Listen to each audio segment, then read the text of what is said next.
ناظرین کرام، آج کی اس ویڈیو میں ہم آپ کو سرکار عالم پناہ کے بچپن کے حالات سے روبرو کرائیں گے۔ جس وقت سرکار عالم پناہ کی والدہ ماجدہ اس کائنات سے رحلت فرما گئیں تو آپ کی پرورش کی ذمہ داری آپ کی دادی جان نے اٹھائی۔ سرکار عالم پناہ کی عمر 5 سال کی تھی تو بڑی خوشی کے ساتھ آپ نے بسم اللہ شریف پڑھوائی۔ مولوی صاحب گھر پر باقاعدہ آنے لگے، مگر مٹھن میاں یعنی سرکار عالم پناہ کھانے پینے کی چیزیں دے کر استاد صاحب کو کھیل میں لگا لیتے۔ استاد صاحب بھی بچے کے ساتھ بچہ بن جاتے۔ مولوی صاحب چلے جاتے تو مٹھن میاں باہر آتے اور اپنے ساتھ کے لڑکوں کو کھیل ہی کھیل میں محبت الہی کا درس دیتے۔ مولوی صاحب کو کھلانا اور کھیلتے ہوئے بچوں کو پڑھانا آپ ہی کا حصہ تھا۔ اکثر دادی جان کے صندوقچے میں سے روپے نکال لاتے اور باز و نصیحت سننے والے لڑکوں کو شیرینی کھلاتے۔ باقی کی رقم غریبوں فقیروں میں تقسیم فرما دیتے۔ اکثر گھر سے غائب ہو جاتے تو گھر والوں کو فکر لاحق ہو جاتے، پھر خود ہی واپس آ جاتے۔ ایک روز تنگ آ کر دادی صاحبہ نے آپ کو کوٹری میں بند کر دیا۔ گر کیا ناسے نے ہم کو قید، اچھا یوں سہی، یہ جنون عشق کے انداز چھٹ جائیں گے کیا؟ چنانچہ کچھ ہی دیر بعد آپ بند کوٹری سے غائب ہو گئے۔ جب تلاش کی گئی تو ایک باغ میں کھیلتے ہوئے ملے۔ کھیل تھا ان کا یہ لڑکپن کا۔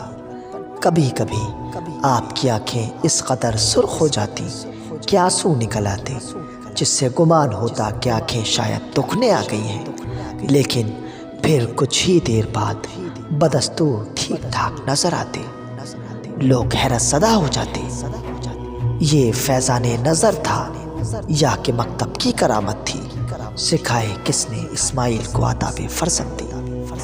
گھر پر ابتدائی تعلیم کے بعد آگے کی تعلیم کے لیے دادی جان نے آپ کو اپنے پیر و مرشد حضرت امیر علی شاہ صاحب کے پاس بھیجا، جو کنز المعرفت حضرت شاہ ولایت محمد عبد المنعم قادری کے سجادہ نشین تھے۔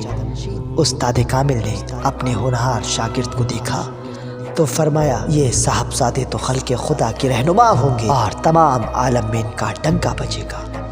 غرض کہ آپ مکتب میں جانے لگے، مگر عام بچوں کی طرح آپ کلام پاک کو بغل میں نہ دباتے بلکہ اپنے سر پر رکھ کر لے جاتے، اور پھر اس طرح مکتب سے مکان تک نہایت ادب و احترام سے قرآن پاک کو سر پر رکھے ہوئے واپس آتے۔